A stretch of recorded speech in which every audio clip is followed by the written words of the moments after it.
Hello and welcome to Women Celebrating Too Much Women. I have got the most incredible guest today. My name is Amanda Fitzgerald, also known as Major Visibility, because that's what we're all about, helping people like you to get major visibility. Today, the lovely, the incredible, powerful powerhouse that you are, Alex Webb, resilient leadership expert. Going to be asking lots of questions about how you've arrived to where you are right now, and coaching over 1,000 women. So a big warm welcome to the Women Celebrating Too Much Women. And we're going to end the show by asking, what is your too muchness? Because that is the key thing here. So I'm going to read out your bio. Alex Webb is a resilient leadership expert and a global leadership and capability consultant. She develops identity-led leaders and high-performing teams across complex environments, specializing in pharma and women's leadership. Love that. An international best-selling author, she helps leaders build the confidence, clarity, and resilience needed for sustainable performance. Wow, how do you fit all of that in? I don't know, it sounds quite good when you read that out. It's quite fun. God, it sounds incredible. So where the hell do we start? So just tell me in a nutshell what you do in your own words. I mean, those are your own words, but I want to hear it from you. So the big picture is I help people grow muscle in leadership and resilience so that they can perform or be or work or be a better parent, at their best at any one time. So, and I do that with women through, I co-founder of Resilient Women Leaders with my colleague Sky, Dean, and I also do that in the pharmaceutical medical affairs world as well, working to build capability and leadership skills there. So the big hat is, it's building capability and leadership skills. So how did you get into pharma? It was through, I used to be an events director years ago before kids, and we used to do a lot of events for GSK and some other pharmaceutical companies. And then when I started working in the area of leadership, some of those clients had set up their own capabilities company, and they brought me in as a facilitator. So I was traveling mainly in Europe because my kids were quite young then. So I was traveling there and met more people who did this type of thing. And I now work specifically with a company called Connexo, who are brilliant. And we are very well known now for delivering interactive event or workshops, mainly building those muscles and building capability. So medical affairs can grow in how they are treating or connecting with practitioners so they get the best drugs to the right people at the right time. So yeah, that's kind of the journey. It's taken about 10 years, I suppose, from when I first started. Not an overnight success story, as many times people like to claim they have done. Okay, and how many countries have you traveled to? Oh gosh, I'm traveling to the US a lot. So I'm there next on Monday, and again in September. So probably once a month I'm over in the US, and then I've got APAC, so Asia, Pacific, and then I'm in Europe as well. So that's my nearest, because we kind of run the UK and European hub in London. So yeah, quite a few. So you live out of a suitcase quite often, don't you? I try and limit it, but yes, I'm away sort of 3 or 4 days at a time, depending if it's a 1 or 2 day workshop. But yeah, it's good when you go to the US. You wake up early, so you've got time for a workout and do a bit of work. And it works well. Great. And talking of workouts, you've just told me that you've done a Spartan what? What's the Spartan? I got my guns right, showing them off. What's a Spartan? Yeah, it's Spartan race. It's a bit like Tough Mudder, if you've heard of that. But Spartan, we did a 5K, 20 obstacles, it's a mud run. And I did it with my family. So my youngest said when he was 11 that he wanted to do the adult one, and how old did he have to be? And it was like 14. So we then did it this year, not realizing my husband and I were both in our 50s at this time. So yeah, my upper body is still hurting, but yeah, quite pleased to have done it. Good thing to tick off. And was it great being able to encourage your kids to do it? Was it a really beautiful bonding moment for you? it was one of those moments where we all had our individual strengths. Mine was flexibility. My upper body definitely wasn't. Can you tell me about flexibility then? Doing what? Well, when you're trying to get your leg over an obstacle to help pull you up, because my upper body wasn't really doing it for me. So as soon as I could get my leg there, then I was okay. It was a great lesson in we've all got different strengths, support each other. I've got 2 boys, so they're constantly sort of trying to compete. But it was like this is a family. Let's do it together. But next year they've already said they want to do the 10K together and push themselves. And I said, right, well, I can hold back. So yeah. You come from a very sporty background. So you're sporty. Is your husband also high performing sporty as well? So these kids, they're going to be Olympians. Yeah, we met at uni doing sports science. So we both come from a sport background. So I did say to the boys as we were climbing down this big obstacle, that most families take you to museums, we're taking to a mud race. So that's how we roll. I think I love it. That's totally up my street. I always used to watch Gladiators and think, I should be on it. And then a school dad was on Gladiators, and it's like, you're my hero, when the kids were at primary school. Well, that's amazing. And I also understand that in your past you used to be a sports teacher. Again, another goal of mine. I think in my next life I will be a PE teacher. I love that. But then you went to coach netball internationally over in Bermuda. So how'd you get that gig?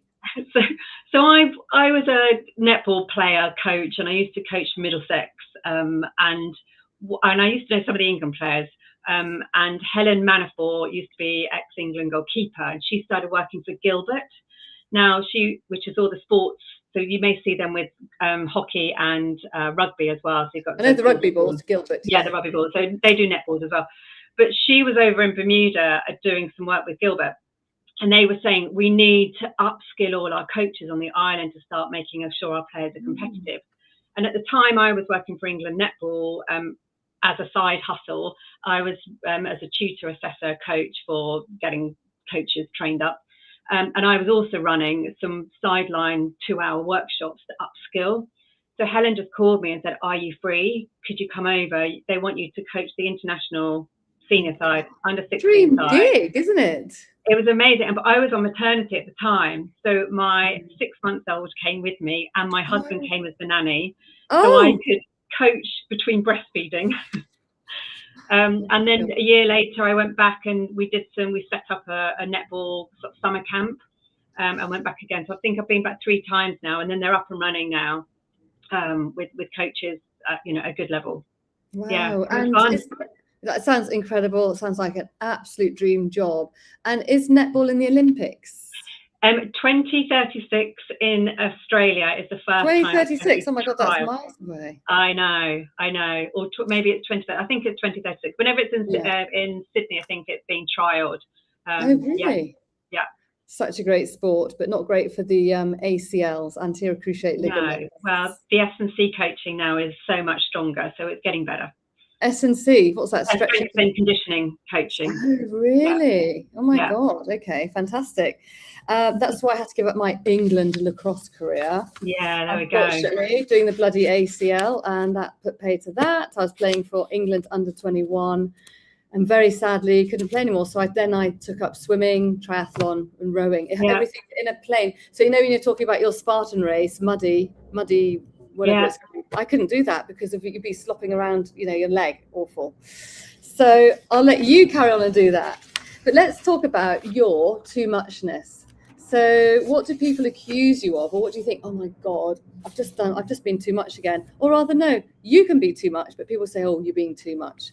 What's your too muchness? I think it's I'm very enthusiastic about things and often don't think things through, but I'm often very enthusiastic about helping people, sometimes when they don't need it or want it. So I think that's probably what led me into being a PE teacher, because I was like, I can upskill people, and because I love my sport. And then when I went into this kind of leadership, it was like, I can keep upskilling people. The problem is I take that into my private life as well, and my kids are like, I don't need another lesson. So I definitely try and upskill them when they really don't want it. And sometimes I can hear it when my friends are sharing things, and sometimes I just need to listen. And I think Simon Sinek talks about just being in the mud with them, and not trying to solve.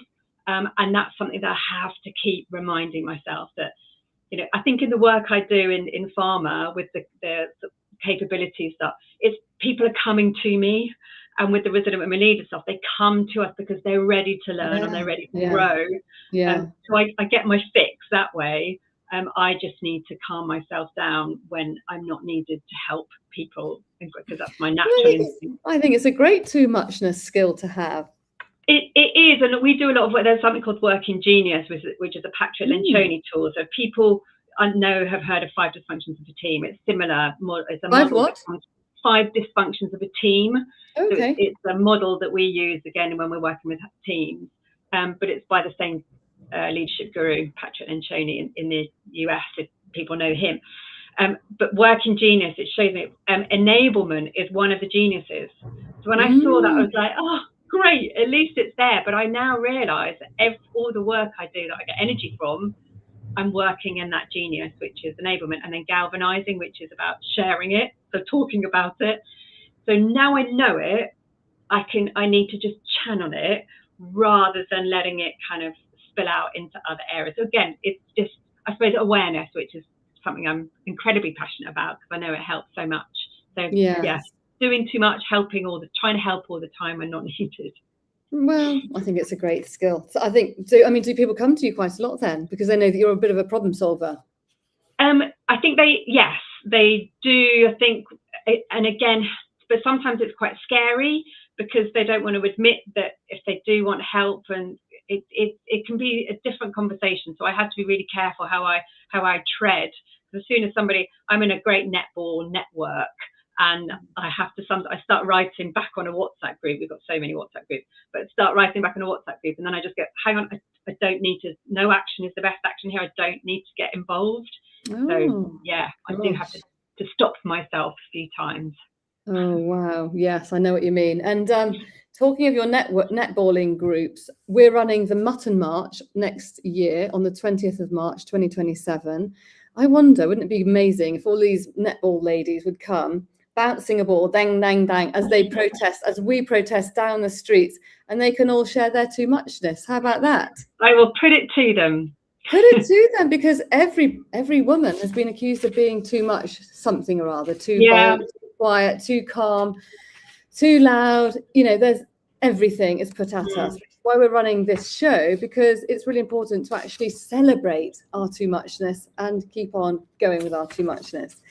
What is the message you would like women watching the show to take from you? And I'm going to give you a message that you gave me once. I think I was going to go on stage on Jeremy Vine's show, something or other, and you just said, think about the impact. Well, you tell me what you told me, because it was like, no, go on. I've forgotten. That's my menopause brain. But what did I say? What did I say to you? Because I remember saying something. You did, and it really helped me. And you said, just think about the impact that it will have on the women listening. Is that one of your key pillars that when you're doing a resilience training? Yeah, I think also it was remind yourself of your strengths. So that sort of strength mantra. It's like it was the mantra. Yeah. So I think it was. So I've got my mantra written on a block opposite me, and it's basically reminding me of my top strengths. This is what I bring. This is the impact that I have, and people choose to follow me because. And when you have imposter syndrome or imposter thinking or lack of confidence when you're going into a situation, I just read that, and if everyone has their own strength mantra, which that's one of the things that we help women sort of create and build, so that they believe in it as well, not just written down. They actually start believing in it, which is probably one of the biggest kind of shifts that we help them make. Then you are ready for those moments of putting yourself out of your comfort zone. So yeah, that I would say strength mantra is really helpful. And for me, it starts with self-awareness. When you understand how you show up, the impact that you have, the strengths you bring, and also know what you're lacking as well, so that you can say to others, actually, I'm not very good at that. You're brilliant. Can you help me with this? And that kind of openness and collaboration, that really helps everybody rise, rather than kind of competitiveness that we often see in teams and in business as well. So yeah, self-awareness, understand who you are, how you show up, what you do, and who that authentic you is. And it takes time, it takes work. It's not an easy, let's read a book or do like a color profiling and it takes time to work through it. Wow. And are you able, you may not want to, but to share your strengths, your mantra, or is that private?